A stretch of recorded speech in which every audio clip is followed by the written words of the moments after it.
This episode is brought to you by Bumble. Bumble believes your mental well-being should be a top priority. It's why they're committed to providing in-app tools to support mental health while dating, like their safety and well-being center, which has helpful resources to combat dating fatigue and anxiety. And with Snooze Mode, you can take a pause from dating while you focus on yourself. Bumble even released a new suite of self-care badges and prompts for your profile. It's a simple way to show your commitment to self-care. Take care of you, then download Bumble today.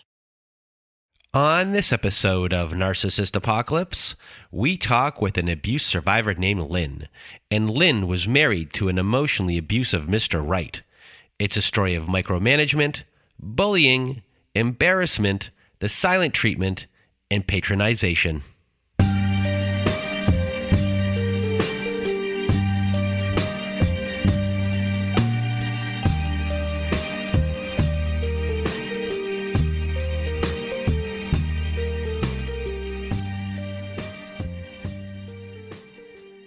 Welcome to Narcissist Apocalypse, everyone. I am Brandon Chadwick, and with me today we have Lynn. How are you? I'm good. How are you? I am doing well. Thank you for asking. And if you want to be a guest like Lynn is today, please go to our website at narcissistapocalypse.com. Top of the page, there's a button that says guest form. When you click on that button, it takes you to our guest form page. There you can read all of our instructions and either send us an email at narcissistapocalypse@gmail.com or fill out our guest form and press the submit button. And please do send it in the format that we ask for. And a content warning for this episode, as there's a brief mention of physical abuse toward Lynn's teenager later in this episode. So a content warning for that. And today you're going to hear Lynn's story. And Lynn's ex was a bully and showed many signs of being a Mr. Right on the Lundy-Bancroft list of abusers. And Lynn lived with this emotional abuse for 25 plus years, stuck in cycles, stuck in this toxic environment. So a big thank you to Lynn for being here with us today and for sharing your story. And now I'm going to get out of my way and your way. Lynn, the floor is now yours. I wanted to start my story with my family background. I grew up in a home with both parents. I'm the oldest of three daughters. And my mom was a stay-at-home mom. My dad worked full-time. I think looking back, my dad he had some narcissistic traits. He was very controlling. As the oldest, I felt the most controlled, I guess. I was a very quiet child, a very shy, passive child, obedient, and very afraid of getting in trouble. I was thinking today, as I was thinking about recording today, I thought about the fog, and I thought, wow, I was raised in the fog. That fear, obligation, and guilt. I was always in fear of my dad, and he never was physically abusive. He was manipulative. He would guilt you into doing what he wanted. My dad was of the opinion that children are to be seen, not heard. So when we went anywhere, we were given strict instructions about how to behave, what to do, whether we were expected to sit and be quiet, speak if spoken to. He had to be in control. He was a workaholic. He worked 5 days a week, 8 or 10 hour days, many Saturday mornings. And when he came in, people that he worked with loved him. He worked hard. He did a good job. He was very well thought of. When he came home, he was very tired, very critical. He would fuss. He would want the house quiet. He would come in. He had his routine of eating dinner, reading the paper, and then going upstairs to do more work. So we were expected as children to be quiet much of the time when he was home. So the whole atmosphere in the house changed when Dad came home. And I always thought it was odd when I had friends who were excited to see their dad come home, because when we were home with our mom, it was fine. We could play, we could do whatever, we could be loud. But when dad came home, we had to be quiet. And so that it changed, the atmosphere in the house became very tense. I don't know. I just feel like that set me up for a lot of what was to come. My mom was, she was controlling in her own way, I guess, but not as much as he was. She had her own different ways of doing things. She could, manipulate or whatever. And as parents, I think we sometimes do that. But now that I'm an adult, I see that. And as I've had kids, but she was not confident. And then I felt like she would undermine us. I think as an 18-year-old, I was conflicted. On the one hand, I was very timid. I was very naive, very unsure of myself. On the other hand, I was ready to be on my own. I did have an independent streak. So although I didn't have much confidence in many areas, I did know that I wanted to be independent. I saw my mother as dependent on my father, and I did not want to be like that. I wanted to be independent.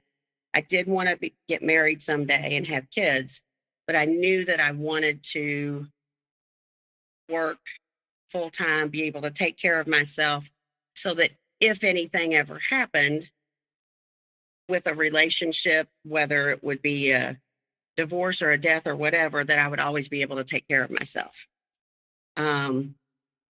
Because I think I always had the feeling that my mom kind of felt trapped.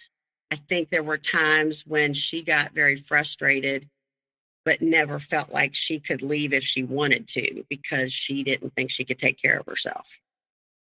She had worked the first year of their marriage before I was born, but that was it. She had stayed home with us. And my dad wanted her to stay home with us. I remember she would talk to her mother every morning on the phone, and her mother lived locally. We were all in close vicinity of each other. I remember telling her one time, when as a child, I said, when I grow up, I'm gonna have a job, and I'm gonna work, and I'm not gonna have time to call you every morning like you call grandma. So just know that I will call you sometimes, but I'm not going to call you every day. So, and she would laugh and just say, okay, I said, that's just not what I want to do. But I did know what I wanted. I knew I wanted to go to college. I wanted to get a degree, get a full-time job, have a career, and then, be married and have a family someday. I did want that. There's a school in Northern Virginia that's making college better. They offer over 100 certificate and degree programs. They make tuition affordable and manageable through smaller payments over time. They make online learning accessible and enjoyable. And across 6 campuses, you can learn great careers like nursing, cybersecurity, skilled trades, and more. Northern Virginia Community College. It's the affordable, achievable, flexible, doable, possible, incredible college. Nova. We make college better. Apply now at boldeynova.com. So eventually you met your ex. So walk us through this. We went to the same high school, grew up in the same area, had many, many of the same friends. Although we didn't know each other, we knew of each other, but we didn't really know each other. We never had any classes together or anything like that. But I knew who he was when I saw him. Same for me. So when we were seniors in high school, we graduated the same year. When we were seniors in high school, and this is all very high school stuff, but when we were seniors, prom was coming up towards the end of the school year. A mutual friend had told me that he wanted to ask me to prom, but he wouldn't ask me because my best friend liked him. And, it was one of those tangled webs, I guess. And so I went to prom with somebody else. He didn't go. My best friend didn't go.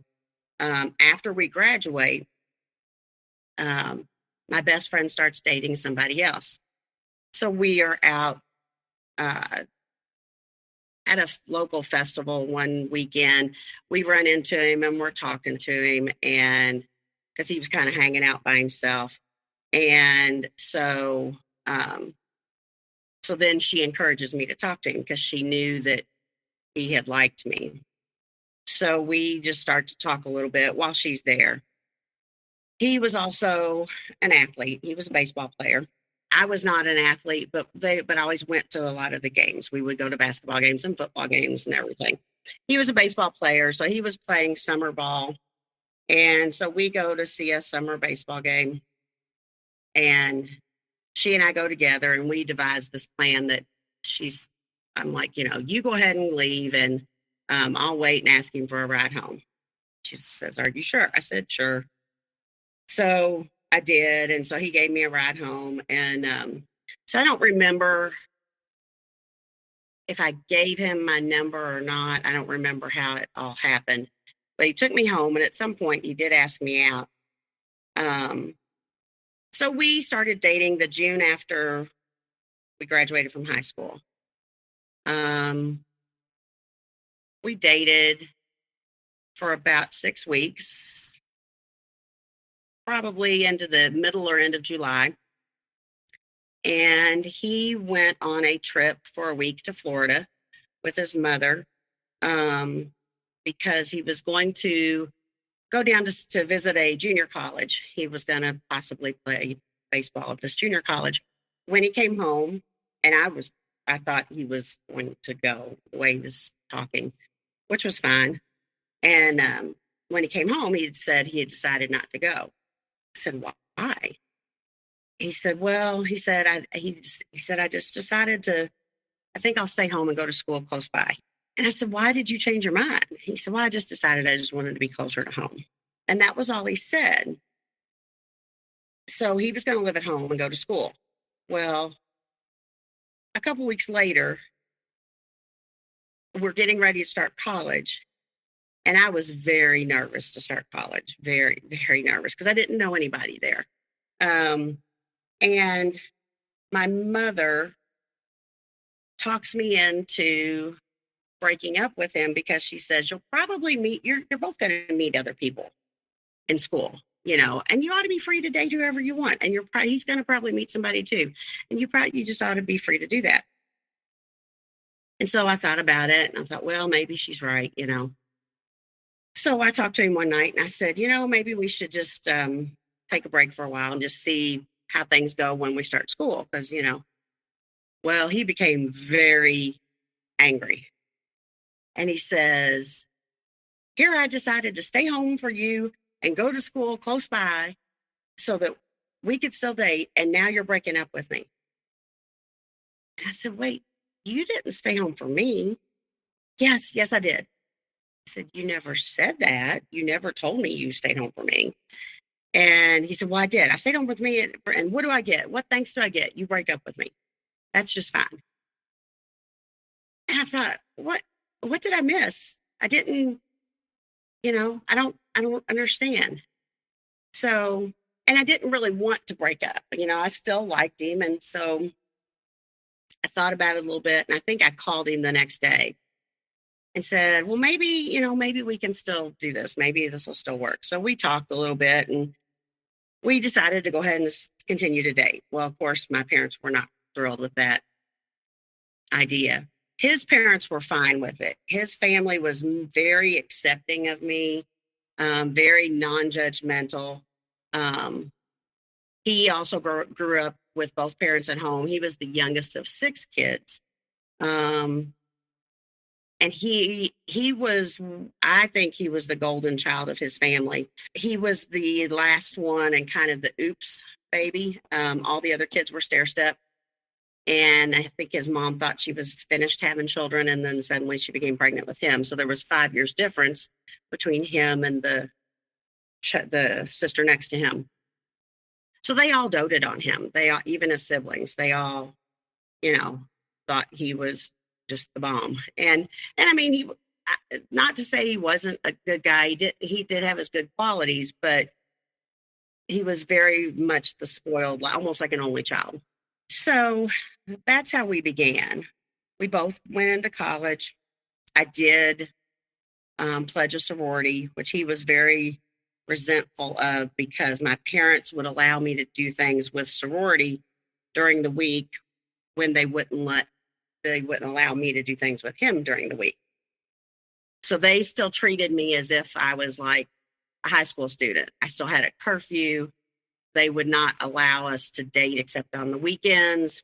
He would let me know that he did not like the fact that I was going to sorority, and he felt like I wasn't studying. And my grades were not great that first semester of school, like many people when they first start college. I ended up not staying in sorority, not because of him, but because I felt like they were starting to control my life in a way. And I felt like I had enough people controlling my life. I would talk to my ex every day. We would talk on the phone every evening, talk about our day. He had freedom to do what he wanted, and he would encourage me to kind of stay isolated, to study, to stay at school or to stay at home. There was one, I think it was that first semester, he had a class. He happened to have a class with my best friend. He calls me one night and he's very upset. He won't tell me what's wrong at first. I have to drag it out of him. What's wrong? Oh, nothing, I'm fine, Well, so finally he says, well, I was talking to, I'll just call her V. And he says, we were talking and you came up, the subject of you came up, and he said that she called you a bitch. And I said, oh, we used to do that all the time. We would kid around and call each other a bitch or whatever, And he said, no, she wasn't kidding. She was serious. I said, why? I said, I hadn't talked to her for a while, but we were on good terms. And he said, well, she said that you were seeing other people at school, that you were meeting other guys and you were seeing other people. And that's why you were a bitch. And I said, I don't know why she would say that. I've not even talked to her. And I'm not meeting anybody. I'm not seeing anybody. You and I are together. We're exclusive. So why would I be doing that? I don't know. It just bothered, he just says, I don't know. It just bothered me. I haven't even spoken to her. And so why would you believe her? I don't know. It just really got to me. And it just made me wonder if you really are seeing other people. I said, no, I'm not seeing other people. And he said, well, so he continued this conversation and just continued it as if he believed what she said, that she had really said this. But it was really confusing to me because I remember thinking, why would she say this? Because she's the friend that used to like him. But so then I didn't know whether to believe him or not, because is she really doing this? Is she really trying to undermine me so she can date him? Or is he just saying this and trying to make me believe that she's doing this? I never could decide what really happened, but it drove a wedge between us. And I still to this day have never said anything to her about it. And I've wanted to. I saw her recently, and I've really wanted to ask her about it. Not that it matters now, this many years later. This was 40 plus years ago. But it just still bothers me because I really don't believe that she did that. I think he was trying to drive a wedge so that I would not be friends with her. I don't know what the conversation really involved, if there was even a conversation. Now through September 1st, you don't need a ticket to ride VRE on Fridays. Safe, clean, comfortable, and convenient. Their trains are a relaxing way to commute or visit DC. You can enjoy the amenities while VRE does the driving. Their trains run on 2 lines, Fredericksburg and Manassas, into DC in the morning and back home in the afternoon and evening. Experience a commute like no other. Learn more about Fare-Free Fridays at VRE.org. This episode is sponsored by BetterHelp. It's so easy to get caught up in what everyone else needs from you, and you never take a moment to think about what you need for yourself. And this happens a lot with me due to the show, and sometimes I forget to take care of myself first. And therapy was a good way for me to figure out how to balance the two. This way I can help support others, but also know when my cup is really full and when I need to take care of myself too. Therapy has been key for me in learning how to set boundaries, and it's empowered me to be the best version of myself. So if you're thinking of starting therapy, try BetterHelp. It's entirely online, designed to be convenient, flexible, and suited to your schedule. Find more balance with BetterHelp. Visit betterhelp.com/nap today to get 10% off your first month. That's BetterHelp, HELP.com/nap. So events are transpiring here when you are very young. You're both very, very, very young. You really don't have any experience in relationships. He's not very experienced in relationships as well. So what is running you here as far as your thought process, but also decision making? And has your past and the influence of other people gotten into your head? So when it comes to this early on, what's all the whirlwind in your mind thinking? I think even though we would have these issues come up, the next time we would speak or see each other, things would usually be okay, back to normal. So he would kind of reel me back in. And I was very flattered. I don't know if flattered's the word, but it made me feel very good that he wanted to be with me. Even though I had dated a few other people, I had not had much experience with dating at all. I had no serious relationships before him. So it because he wanted to be with me long term, then it made me want to be with him. And I saw some good qualities in him. And I loved his family. And I saw a future. I got to know his family. He had many nieces and nephews. And I loved kids. And so I would automatically be, attracted to those little ones. So these things are happening. We maybe call them lower level type of things that are going on, red flaggish type behaviors. Some people's value systems might have said, see you later. Yours, you weren't there yet, and you're also very, very, very young. So it's hard to even have some sort of value system. In the world in which you are living, from the state you're from or the town you're from, I won't go state, from the town you're from, getting married young, having kids young, a norm from where you are, getting your life started in that way is a norm. And you're seeing these things, little cycles, I guess, are occurring. If something happens, you can very easily pass it off as something, your thought process of the future is kind of this person fitting it overrides that. Things go back to normal a little, only for a cycle to begin.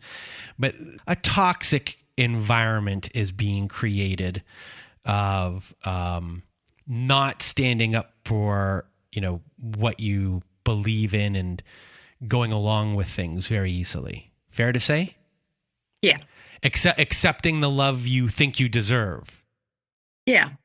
Okay. Yeah. Yeah. And I think the cycles each year intensified a bit, as my parents tried to hold on to control, particularly, I guess, because they saw that they felt like he was isolating me or controlling my activities or behavior or what have you. And then he would want me to rebel against them. And he would want to control the narrative there. And so he would say, you need to tell them this, or you need to tell them this, that you're just going out. You know, you don't need their permission to go out. You're just going to we're going to go do this. And it was never anything extreme, but it was just that, if it was just trying to rebel against their rules, which I had never really rebelled against them a whole lot. So I may have rebelled at some point with or without him, but when you grow up with your family and your parents, you know what tactics work and what tactics don't work. And you know what you're willing to try, depending on how much confrontation you're willing to deal with. I knew from past experience that confrontation with my dad was never very successful. He always won, and it was never pretty, and it made me feel horrible. And so even if I didn't get to do what I wanted to do, I just hated going through that confrontation of the yelling match and the guilt and all of that. And so he would encourage me to try to rebel against them and to say what he thought I should say.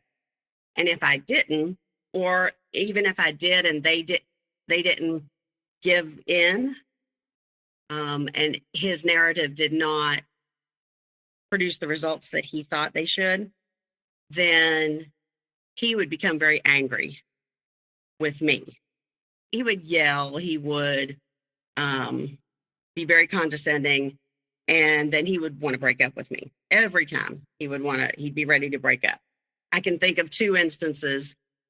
One was when my middle sister graduated from high school, and she was the favorite of the three of us. And so I was expected to go to her graduation. And he's like, he didn't think that was right because they favored her. They let her do things they didn't let me. So he thought I should not go to her graduation. And so I didn't. And then when, I went along with what he said. And then I paid for that at home, with my parents couldn't believe that I wouldn't go to her graduation. And then fast forward a few years to my college graduation, and there was some stipulation that he wanted that, like, my sister wouldn't go. I can't remember what it was now. And I remember he was driving the car, and I was sitting there thinking, and I started to tear up, and I said, I'm just tired. I said, I can't even enjoy my college graduation because you want this to happen, but I can't make that happen. I can't control what my parents do. I can't control what my sisters do, whoever it is. I can only control what I do. And I can't even enjoy my graduation because you're wanting to insist that something happens that I can't make happen. And so then when I finally drew the line, then he kind of backed off a little. I think he was trying to see how far he could push me. And I think when he saw that, oh, now she's drawing the line, yeah, maybe she's going to let go and this might be over. She might really break this off. Yeah. So with him doing this, he is, you're pitted between two sides that want control. And before this event happens where you put your foot down, are you looking at, early on at least, his way of control as a form of caring for you? Yes, that's the way he presented it. Yes, because he presented it as, I want what's best for us. I want what's best for you. You need to be more independent. Your parents don't trust you enough or respect you enough to allow you to make your own decisions. Yeah. So yeah, I saw that as caring. So after the graduation, how does your relationship progress from here? We both graduate from college. I don't get a job right away, a career type job. I was going into the education field, and at that time there weren't many openings. I had worked retail. I would often have 2 or 3 jobs. I would substitute teach during the day and work retail in the evening. I always had, 2 or 3 jobs. We knew we wanted to get married, and at this point we were engaged. We had gotten engaged about halfway through college. When we first got out of school, he didn't get a career job right away. It took him about a year. So we got married in August of 1987. And in May of that year, we got an apartment. I didn't move in until after we were married. That summer, those last several months before we got married, his behavior was very odd. I mean, we had always gone through these cycles where if things would be okay for a while, then he would get angry with me for whatever reason, whether it was something I did or something I didn't do that he thought I should do. And his knee-jerk reaction, rather than discussing something, was to become angry. He would want to break up. He would take whatever ring back. And then after a day or two, then he would call me back. And then we would talk. And then he would give me the ring back.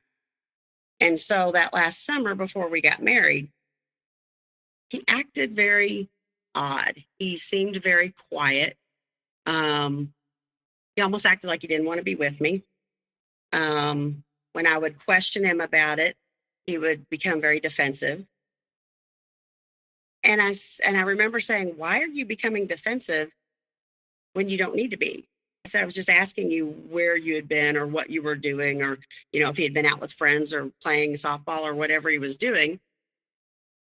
I had no reason to not trust him at that point, so I didn't understand why he was being defensive.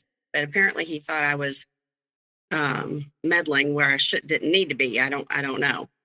But he was still kind of standoffish and still defensive, and I just kind of took it as he had cold feet. Never could figure out why. This episode is brought to you by Bumble. Bumble believes your mental well-being should be a top priority. It's why they're committed to providing in-app tools to support mental health while dating, like their Safety and Wellbeing Center, which has helpful resources to combat dating fatigue and anxiety. And with Snooze Mode, you can take a pause from dating while you focus on yourself. Bumble even released a new suite of self-care badges and prompts for your profile. It's a simple way to show your commitment to self-care. Take care of you, then download Bumble today. So when he is discussing or he's, threatening to leave, things aren't going his way, he goes in a huff and everything. What do you do? Like, are you trying to figure out what is going on? I mean, you've gone through it at this point multiple times. Do you get tired of it? And I guess at this point, obviously, again, you're both still young. How are you rationalizing what's happening? I honestly don't know. I think I was just stuck in that cycle. I did get tired of it.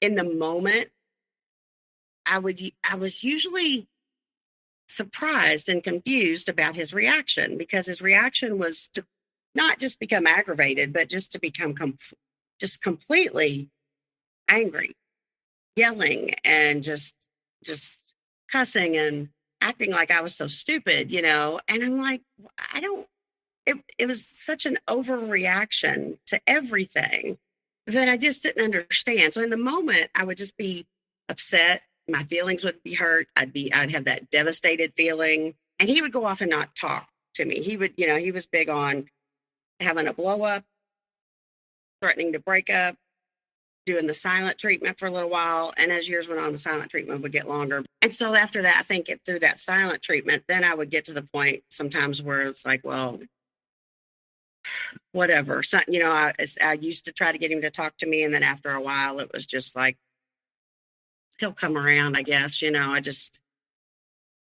I just learned, I guess I learned to deal with it. And I don't know why I was willing to put up with it.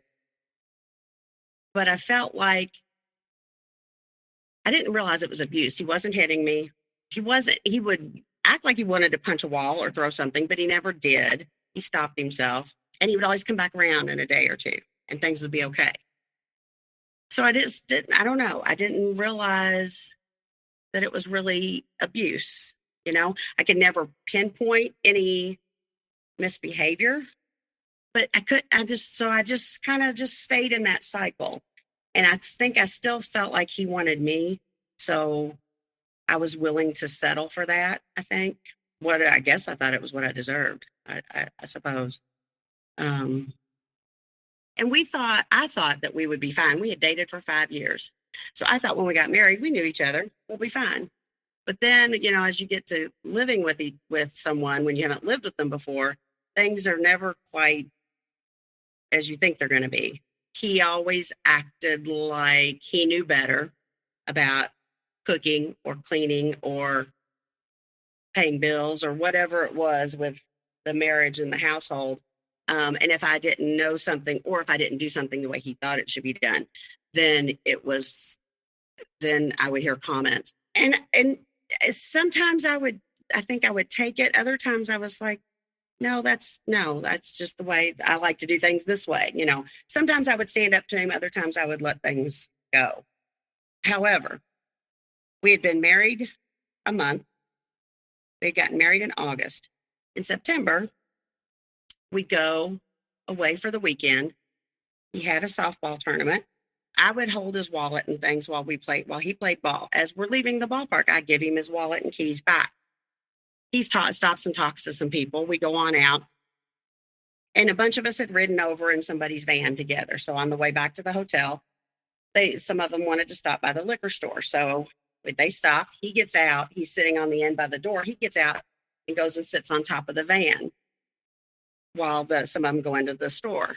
They come out. We get back to the hotel. No big deal. We get back to the hotel, and he says, "Where's my wallet?" I said, I gave it back to you at the ballpark. No, you didn't. Yes, I did. I gave it back to him in front of his mother. And I said, yes, because you were standing there talking to somebody. And so we go through this, and he's like, no, you didn't. That's just great. I don't have my wallet. Where's my fucking wallet? I don't have it. It's all this just in front of everybody, just blowing up. I can't believe this. You just didn't give me back my wallet. I think he had his keys, but not his wallet. I said, well, I don't know what happened to it because I gave it back to you. Well, just swore up and down that I did not. Flew into a rage. We were sharing a room with another couple that we knew very well.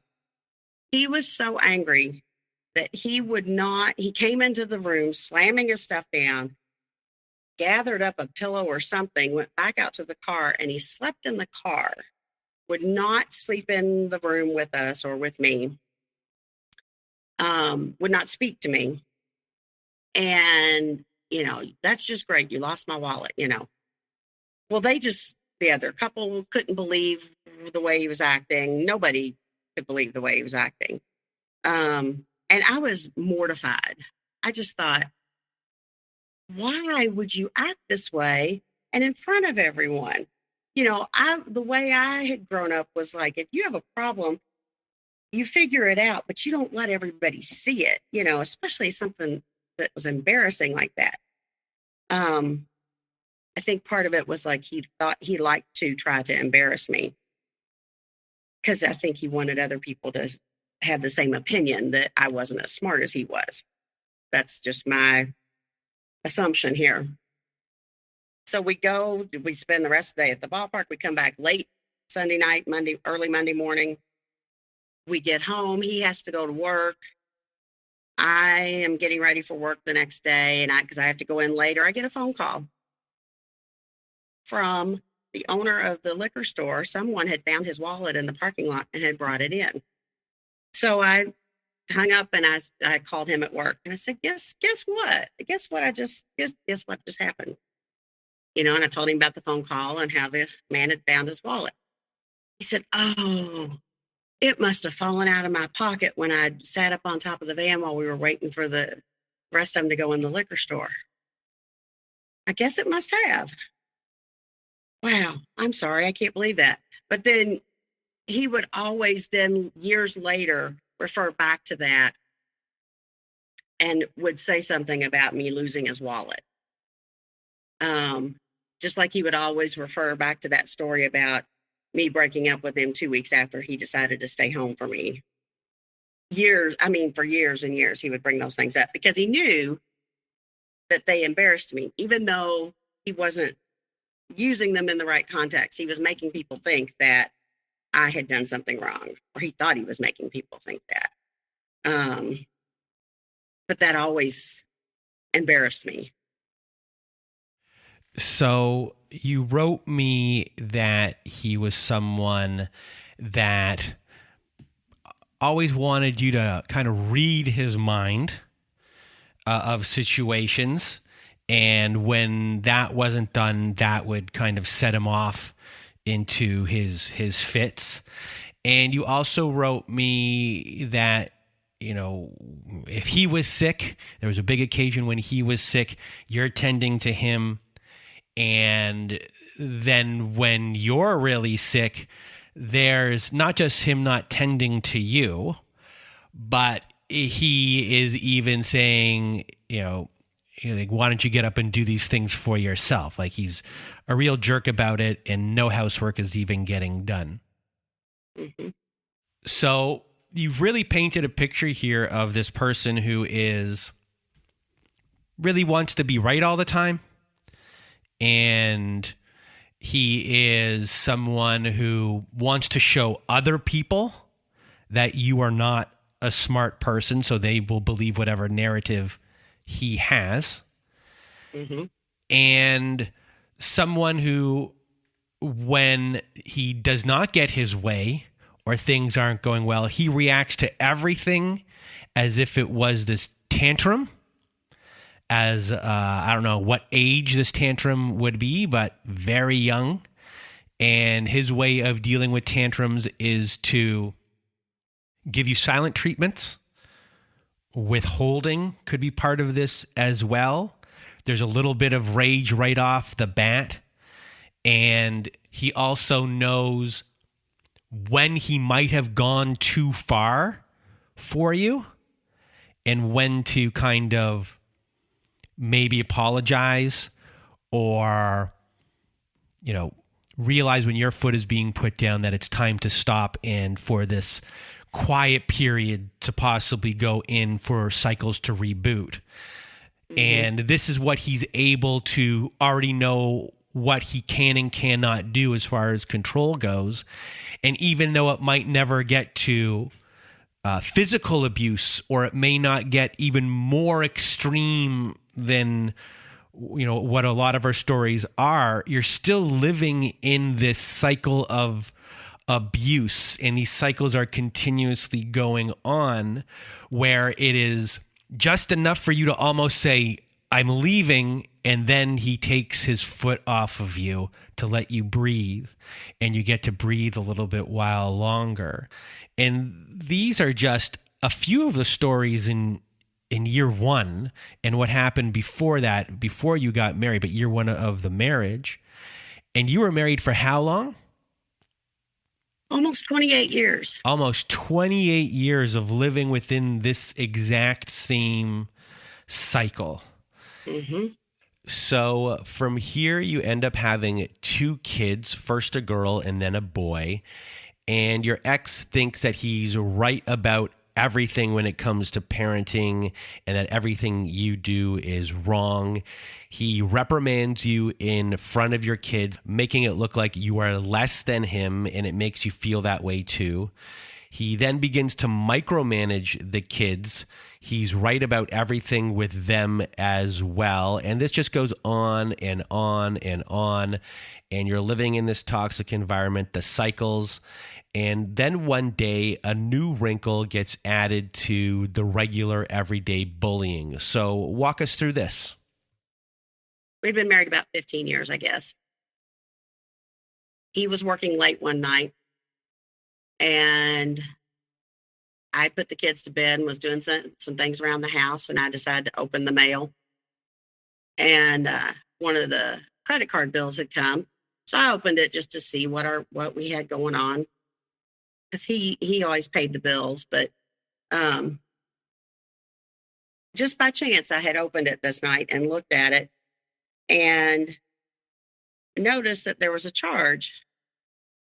And it had part of the name of the place, not the whole thing, but it was enough that I could figure out where it was. And it was a local strip club. And there was a like $3,000 charge. And I thought, what in the world is this? And is it what I really think it is?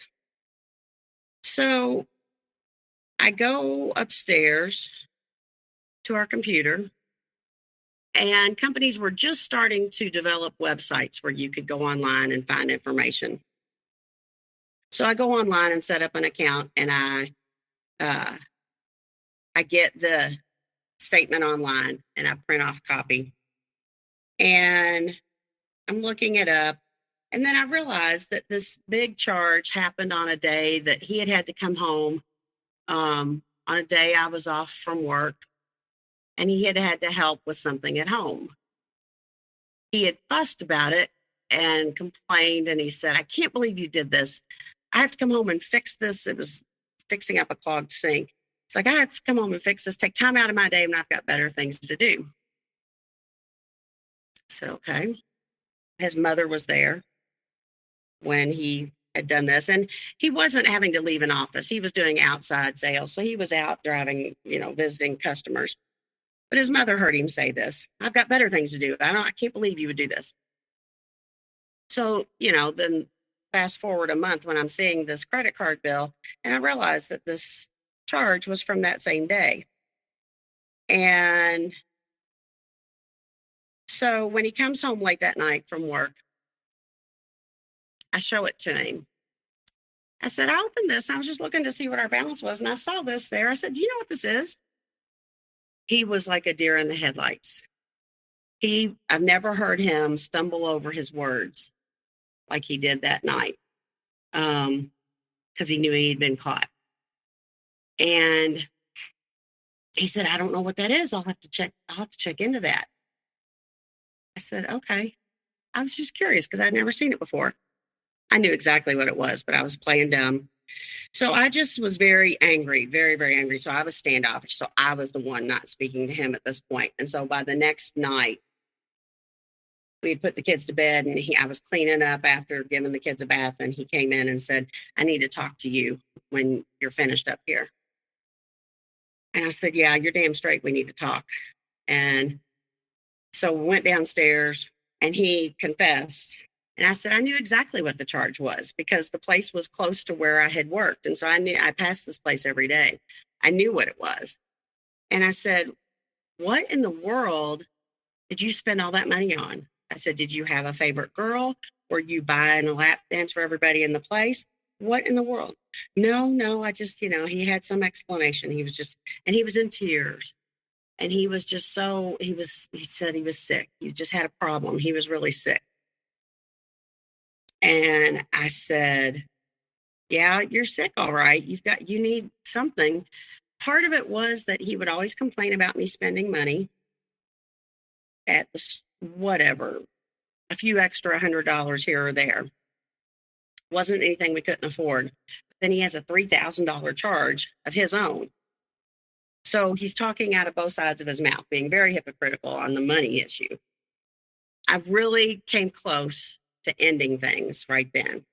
Looking back now, I wish I had. I think I didn't have the strength yet to do life on my own, be a single mom. My sister had just left her husband and was a single mom. And I wasn't ready to give up. So I said, all right, well, you need to get some counseling. I'll go if I need to, but you need to get some counseling. So he contacts Sexaholics Anonymous. He starts counseling. We both start some counseling. We do it separately. We didn't do any of it together, which I thought would have been helpful, but we went separately. I didn't feel like I got much out of that counseling because I wanted to talk about the problem at hand. The counselor wanted to talk about me and my childhood.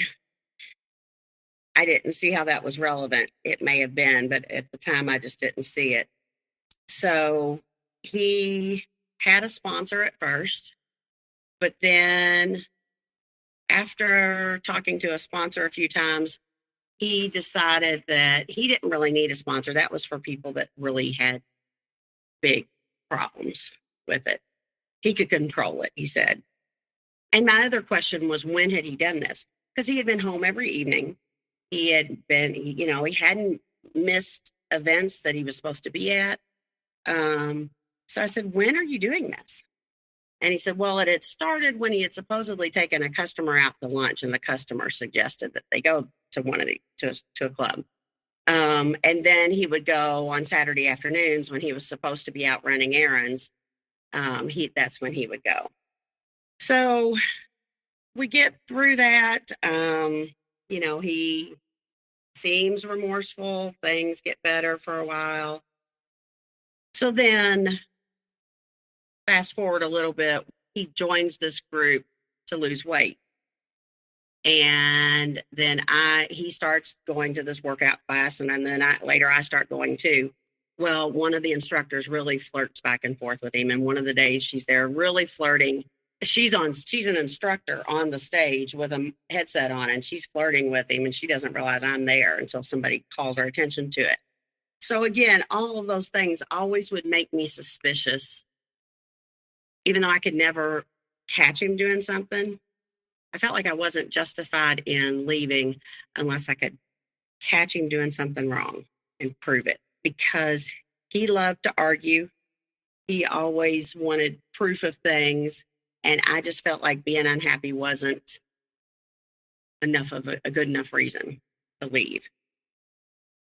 So probably by the time our kids were in high school, they were both athletes. They were both swimmers.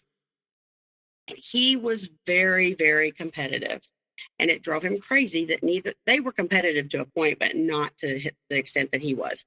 So he was overly involved. They had tried other sports when they were younger, and they had both ended up being good swimmers.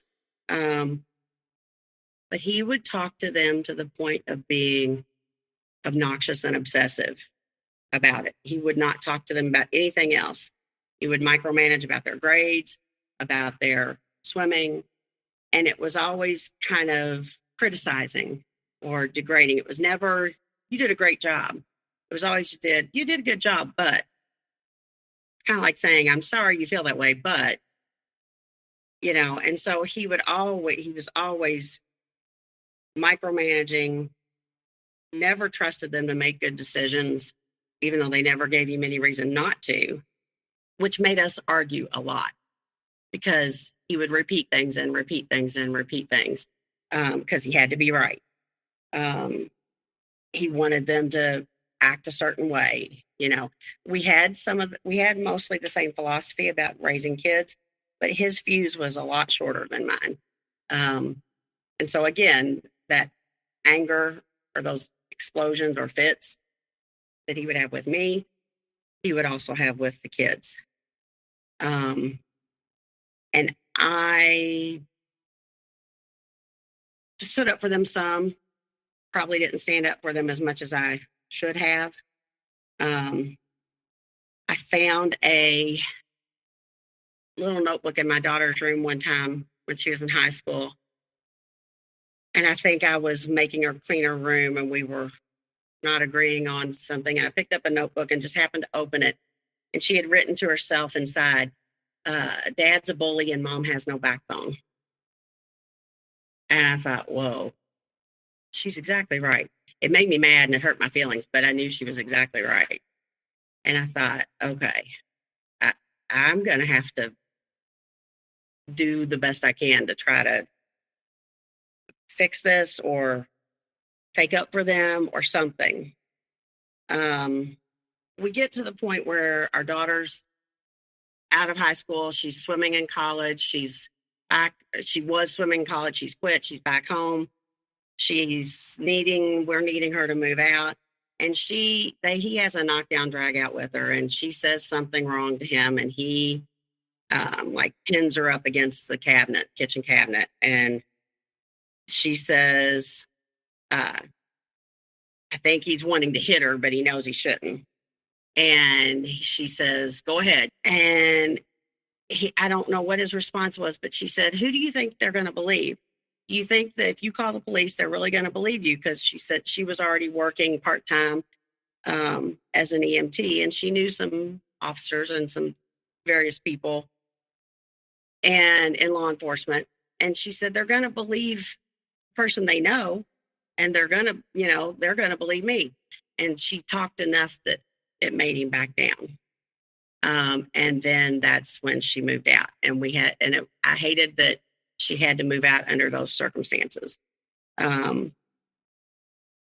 did the same thing to our son later on. And it was often when they would try to take up for me, if he and I were arguing, and our son tried to take up for me because he didn't like the way that his dad was talking to me. And he said something to him, and he said, you talk to your mom the same way. And it's just not right. You shouldn't be talking to her like that. You're talking like she's an idiot. Well, when he said he was talking to his mom, he accused his dad of talking to his grandmother the same way. And so that just set him off. Don't talk about my mother that way. And he pinned him up against the cabinet by his throat. And I thought I was going to have to call the police. And he stopped. But my son was saying, go ahead, hit me. He was trying to egg him on, but he didn't. That was as far as he would go, because he knew that it wasn't going to end well if he carried through with that. So you told me that you and your daughter discussed her upbringing recently, and not everything that was said was pretty. You heard the thing about, her feeling that you didn't have a backbone. So how was it hearing these things from her point of view? I hated hearing that. That's my one regret about staying, is I feel like it caused them more painful interactions with him, because I couldn't protect her from it. I couldn't change it. And she's an adult now, and she has her own child, but she's really trying to change that generational cycle, because she has a lot of him in her personality, and she knows that, but at the same time, she can't change it.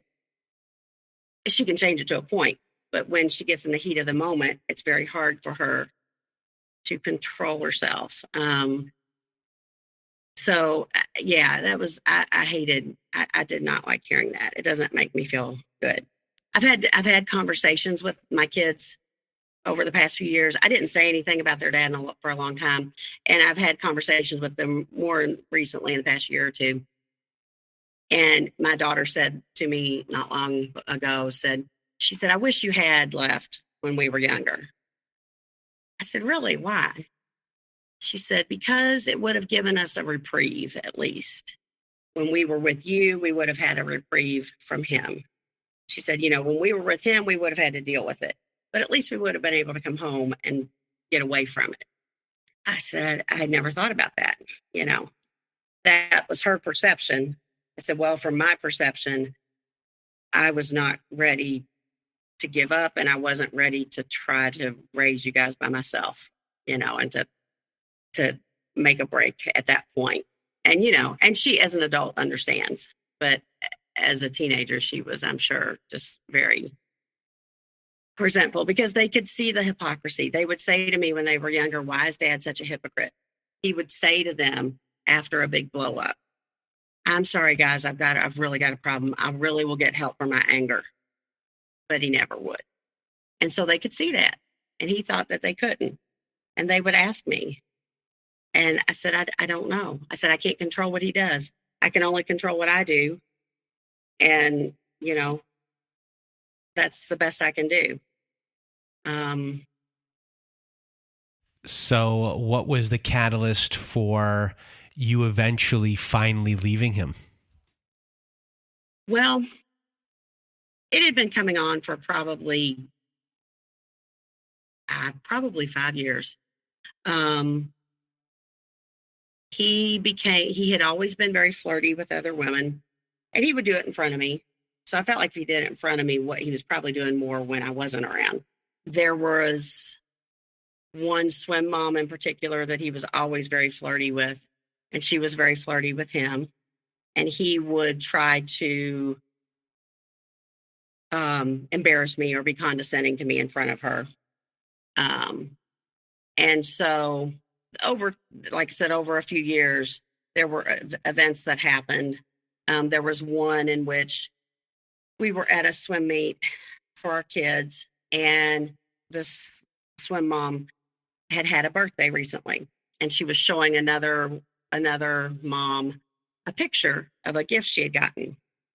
And she said, look what X got me. She said my ex's name. She said, look what he got me for my birthday. And I thought, what? And so I was standing right there, and I said, what did he get you? And so she ignored me at first. I had asked 2 or 3 times, and she finally turned it around and showed me this picture of this gift that she had gotten, this decorative plate. And so she didn't say any more about it. And I think when she was telling her friend about it, she'd forgotten I was standing there. So my ex was not there at the time. He was there later, came later, and I was very quiet because I didn't know what to say or how to handle it. And I didn't want to cause a scene. It wasn't the time or place. So I said something to him later, and of course he denied it. And he said, what? You must have heard her wrong, And I said, no, I heard her exactly right. She said that you had gotten her this gift. He completely continued to deny it, got angry that I was angry, insisted that I call her to ask her about it. Well, you're just crazy. You did not hear that. You just need to call her and apologize that you even accused her of doing that. She doesn't even know that I did, I said this. But I did call her and I asked her about it. Well, of course she denied it too. I mean, what's somebody going to say, And then she says, you know how fast I talk sometimes. I just must have accidentally said the wrong thing or something. So they're all gaslighting me, Well, you can call the friend and ask her, I'm like, no, I'm not doing all that. No, this is silly. I know what I heard. And so, and the same friend, we had gone on trips, adult trips to Vegas for several years with this swim mom and her husband and several other couples. So one year, when we were there, we were sitting out by the pool, and it's pretty crowded. We're just people talking to each other and stuff. So we meet this group of women that had been going down. They would go down every year for a girls' trip, and they had gone to college together. They'd been college roommates. So he gets to talking to him. We all get to talking to him, actually. And one of them was her kids swam as well. She was from a city that wasn't very far away from where we lived. They kind of hit it off. And so he's talking to her for a little while. So then we go back the next day, I believe. We had rented a big cabana together. He invites them to come over and swim with us and stuff. Well, everybody's having a good bit to drink, And so he's sitting over there talking to her and laughing and flirting with her. And we go back home, and in the meantime, I start the process. I start checking his phone, and I start checking the phone bill, and so I start seeing, and I start checking everything like Facebook Messenger, and I see where he's messaging this lady on Messenger a lot. And the next year, when we're scheduling our trip, he sends her a message and he says, hey, you better book your airline tickets because the prices are going to be going up. And if you're going to be there the same week, and making sure it's all coordinated. And So I thought, okay. And in the meantime, I had been seeing where he was texting a lot with this one swim mom too. Can't prove that anything ever went on, but they were doing a lot of texting with each other on certain dates. Of course, when I confronted him about that, he said they were just talking about swim meets and hotel, when we were all making hotel reservations and stuff. Well, of course, that was an easy way to try to play it off, but, So when we go on this last trip, I knew ahead of time, I said, this is going to be make or break. This is going to make us or break us. We had one child out of the house. We had one second child in college. We were on the brink of being empty nesters. I knew that was either going to make us or break us. So I don't say anything. I'm just kind of looking at things and watching things. Months later, we go on this trip. Sure enough, these ladies are there. We talk to them, the first day, and it's all good. I go up to get ready for dinner that night, and he stays down with one of our friends to settle up the tab from the cabana. So I'm texting him because it's getting close to our time where we're going to be going to dinner. And I said, are you coming up? You need to come up. Well, he finally comes up a half an hour before we're supposed to go. And he says, I said, I've been texting you. Where have you been? And he said, well, it wouldn't have done any good. He said, I dropped my phone. My phone fell in the pool. So how did that happen? Well, I was sitting there and it was in a towel, and I went to pick the towel up and it fell in the pool. Okay, well, okay. Well, the next day we go down to the pool, and I'm talking to one of those ladies, and she says, oh, did he tell you about how he jumped in the pool with his phone jumped in the pool with his phone in his pocket? I said, no. And so he's over there just like not wanting them to tell me. Now, I don't know if this lady told me this meaning or on purpose or accidentally, but she proceeds to tell me how he had gone over to have a couple of drinks with them before he came upstairs, and that he went to jump in the pool with them, and he had his phone in his pocket and had forgotten. And so then he disappears upstairs in the room. And so I go up to find him, and he says, oh, my stomach's been bothering me. And I said, well, it should be. I said, why would you lie to me about your phone? I said, you went and had drinks or shots with them or whatever. I said, and your phone was in your pocket. I said, why would you lie to me about your phone? Because I knew this would happen. I knew that you would react like this. I knew you would be angry. I knew you would overreact. I said, well, again, you're lying when you don't need to be. If you're lying, then what else were you doing? You must have been doing something else if you were lying. He says, well, if you're this mad, then maybe we just need to go our separate ways when we get home. I said, yep, you're damn straight. We need to go our separate ways when we get home. And I just walked out the door, and I didn't speak to him the rest of the trip. And this was at the beginning of a 4-day trip. And I didn't speak to him the rest of the time. And when we got home, because we had gone to counseling several more times over the years, nothing changed. He lied to the counselor. So when we got home, he says, we need to talk. And I said, I'm done. He said, don't you want to go to counseling? Don't you want to fix this? I said, there's nothing to fix. So we've been to counseling many times. Nothing changes. You act like it's going to change. You say it's going to change, but nothing happens. There's no actions that follow the words. I said, I'm done. Well, what about this house? We're just going to lose this house. I said, I don't care. That's fine. Well, what about this? Well, what about, he started trying to think of every reason he possibly could, well, we're going to lose this. We're going to lose this.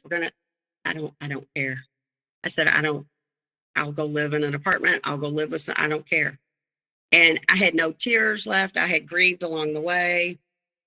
I was done, And so he insisted he was going to keep the house and he was going to do this. And I said, that's fine. I don't care. So that next night, I moved in with my sister and stayed with her for a few months. And then he finally, a few days later, he conceded and said, well, I'll let you have the house. Oh, thanks. I'll let you have the house. He always acted like it was his money, his house, his this, when I was contributing as at least half or more. And he said, because I'm sure that our son would rather live with you than with me. That's fine. That's his choice. When he's home from school, that's his choice. And so he was just he tried a few more times. Our daughter graduated from a 2-year program a few weeks later, and he wanted to ride up. He asked me if I wanted to ride up to her graduation with him. I said, no, I'm fine. I'll drive up. And he's like, wow, you really don't want to be with me, do you? I'm like, no, I don't want to be trapped in a car with you for 2 hours. No, I'm sorry. And so so then he got angry, and then he said, well, you must have somebody else on the line. There's no way you'd be leaving me if there wasn't somebody else on the line. I said, no, I don't. I have no desire to have anybody else. So that was a big hit to his ego.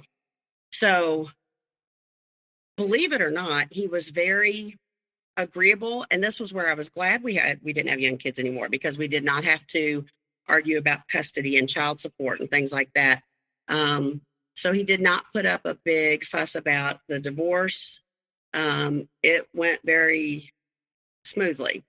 It did take a little bit to get him to move out. You know, he went along with things and was agreeable in the end, which was very surprising to me.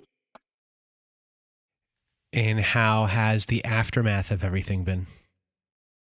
In the beginning, that first summer, every time I would see him or talk to him, I would have a nightmare that night with him in it. And my sister that I was staying with tried to be very empathetic to him, you know, trying to think of reasons why he would do things. And I said, no, you don't understand. This is how it's going to, you know, that's not what happened. So at first it was very hard. I would be sick to my stomach. I would have, like I said, I would have nightmares. The only time I cried is when I told my kids, mainly because I knew it was going to change their lives, even though they were pretty much adults. Once we got past that initial stage, I've had very low contact with him. Luckily, I've been able to have very little contact. The hard part for me has been knowing that my kids have to deal with him without having me be the buffer. They were used to me being the buffer. And so now they've had to deal with him, and they have to know when to draw the line. My daughter butts heads, and she'll go for times where she doesn't speak to him because he does not respect her boundaries. My son will just go for a long time without talking to him, and then he'll make contact and go out to dinner with him, and then he'll let it sit for a while. So he's not real involved in their lives. He kind of does his own thing, which is really kind of sad, because he's missing out on a lot with them. But they don't have much desire, because he doesn't really know how to have a conversation with them without trying to micromanage their lives and tell them what they should be doing. And how's your healing process? You know, I feel like I'm just now doing it. I'm almost 6 years out. Yeah, almost 6 years out away from my divorce. And those first few years, it just felt good to be free, to not have to worry about what he was going to say or do, to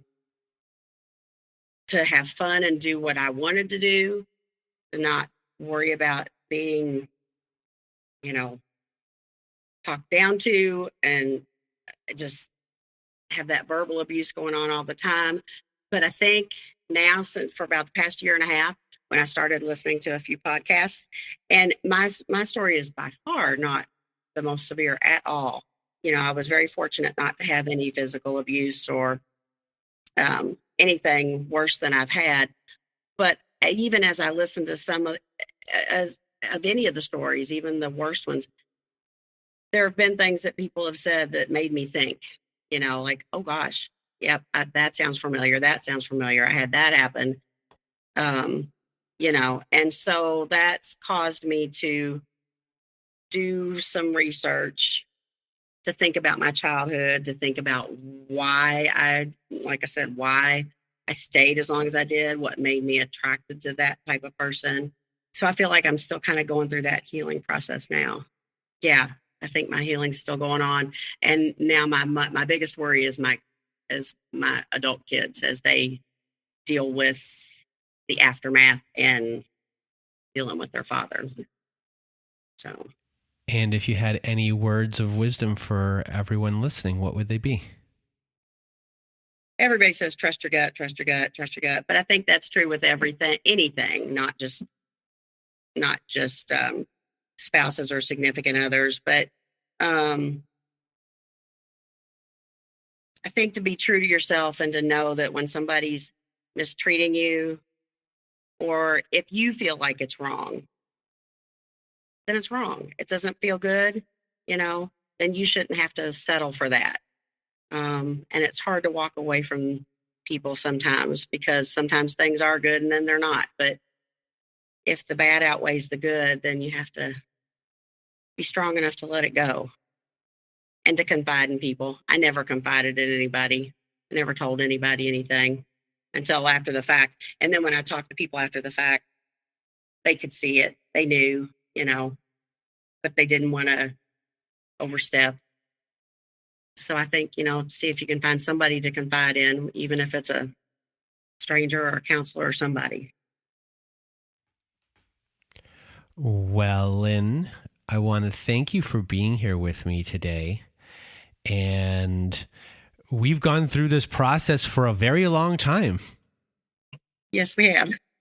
You really wanted to tell your story, and we've been having a lot of episodes lately where it's a lot of just physical abuse stories, and having one on where there's no physical abuse is just as important as all of the other ones. And I really, wanted to do this with you and make sure that we did it right. And you went through this whole process with me, and I probably annoyed you while doing so, while we were gotten into the knee deep of everything, and my forgetfulness and my notes back and all that. So just first, thank you for putting up with me. And then thank you for doing this for everyone else and sharing your story. And people are going to be validated by your experience. So it's important for them to hear these stories as well. And I just really want to thank you so much for being here with us today. Well, thanks for having me. I hope it helps somebody somewhere along the way. Well, I know it will. So thank you so much for being here with us, Lynn. And if you want to be a guest like Lynn was today, please do go to our website at narcissistapocalypse.com. Top of the page, there's a button that says guest form. When you click on that button, it takes you to our guest form page. There, you can read all of our instructions and either send us an email at narcissistapocalypse@gmail.com or fill out our guest form and press the submit button. And please do send it in the format that we ask for. And also at our website, if you need support, we have our very own support group. So at the top of the page of narcissistapocalypse.com, there's a support group button. When you click on that, it takes you to our very own safe social network. Inside, you'll see that we have Zoom meetings every Wednesday night, Thursday afternoons, and Saturday nights. And we also have forum boards for you to post on to get validation from survivors just like you. And you can also validate survivors just like you as well on their posts that they make.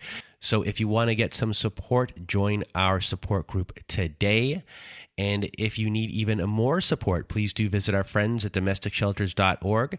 At domesticshelters.org, they have articles and resources to help you make sense of what you are dealing with. They have every phone number, email address, and a website address for shelters and agencies, no matter how big or small your town is. Domesticshelters.org has it there. It is a wonderful free resource.